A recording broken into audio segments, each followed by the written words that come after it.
How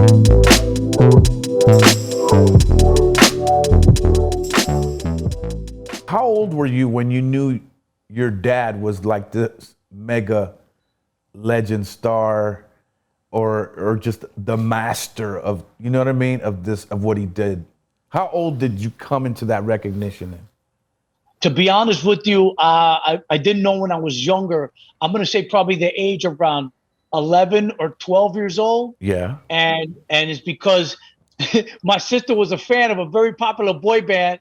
It was a boy band for all of us, and the name of the group was called Menudo. Yeah. And then bien popular on the island of Puerto Rico, but worldwide they were claro just que sí. huge guys. So my sister was a fan of Menudo, and I was like, man, I want to be a Menudo. So we went to their concert at Madison Square Garden, and my father took us. Yeah. And it must have been the early 80s.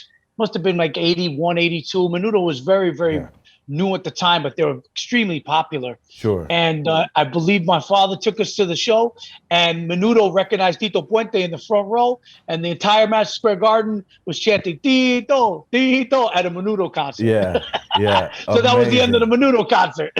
Wow, that's and crazy. That's when I realized, wow, I can't believe these people are chanting, you know, my father's name. So at that point, I kind of knew the celebrity that he had and the impact that he made for all Hispanics and Latinos and music, you know, just the music world. True indeed. Great. True indeed. Now, yeah. Now I know you're married with children now, so no disrespect on my next question, okay? But once, okay, you're 11 years old, you realize what's going on now. When you went to school and the kids were like, Tito Puente Jr., they just said the same name of this guy on TV that I saw. Did the girls start flocking to you and all that? And, you know, come on. You know, when I was in school, I was a rocker, man. Growing up in the 80s, you know, the early 80s, I was into the Motley Crue and the Metallicas and all that. And I was playing drums. I was a drummer first. And I first started off on bass at school, in high school, in junior high school. And then I moved over. They say bass players are frustrated drummers, and drummers are frustrated bass players. So I was playing the trap kit. And I had a rock band. We were called Monoxide, and we played all around New York City, and Brooklyn, and Queens. And I wasn't into mambo music. My brother, a mí no me gusta la mambo y salsa. I thought it was very, you know, tiki music, you know, back then. I was kind of the same way, yeah. I didn't have interest in my Latin roots and our Latino roots. Yeah. And I didn't realize that my father was playing Afro-Cuban music way back in the 1930s and 40s and 50s. And he was, you know, just an icon and a legend at that time as well. So I used to fall asleep backstage at all his concerts growing up, me and my sister Audrey.